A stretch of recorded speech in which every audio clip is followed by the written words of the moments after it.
سلامونه دوستانو، زموږ د نن درس د singular nouns. Singular noun that ends with the letters S, SS, CH, SH, X or Z. هغه واحد اسمونه چې د پای توری ختم شوی په دغو تورو سره نو موږ ور اضافه کوو ES لکه S, SS, CH, SH, X او Z. که چیرې دوستانو زمونږ یو اسم د پای توری ختم شوی وي په دغو تورو سره نو موږ په اخر کې ور اضافه کوو ES چې موږ singular یعنی واحد اسم ور باندې یو جمع اسم سي will have ES added to the end to make them plural. هغو ته موږ ور اضافه کوو ES په اخر د کلمې کې چې له یو واحد اسم څخه جمع اسمونه جوړ شي لکه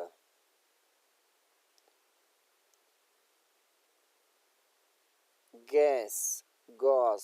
دوستانو دلته له موږ سره یو اسم ده، د اسم په اخر کې له موږ سره اس ده، نو دې ته موږ جمع کوو ES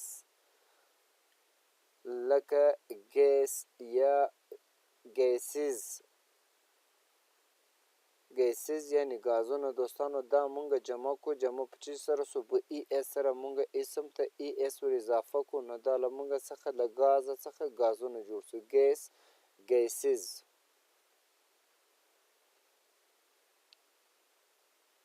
dress جامه یا قمیص.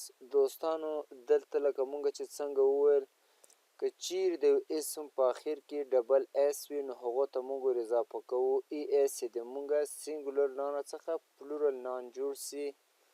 dress یعنی جامه، dresses جامې. dress یو واحد اسم دی، نو له دې څخه موږ جمع کوو، له دې څخه موږ جمع اسم جوړوو یعنی یو جمع شیان جوړوو، هغه dresses جامې. SH dish لوښی، dishes لوښي. نو دلته دوستانو یو اسم دی هغه ختم شوی دی په SH سره، دې ته موږ اضافه کوو ES چې هغه د موږ ور باندې پلورل نان سي لکه dishes لوښي. CH branch څانګه یا خاخ. نو دې ته موږ ور اضافه کوو ES چې د موږ سینګولر نان یو واحد اسم ور باندې یو جمع اسم سي لکه branches څانګې. branch branches څانګه څانګې.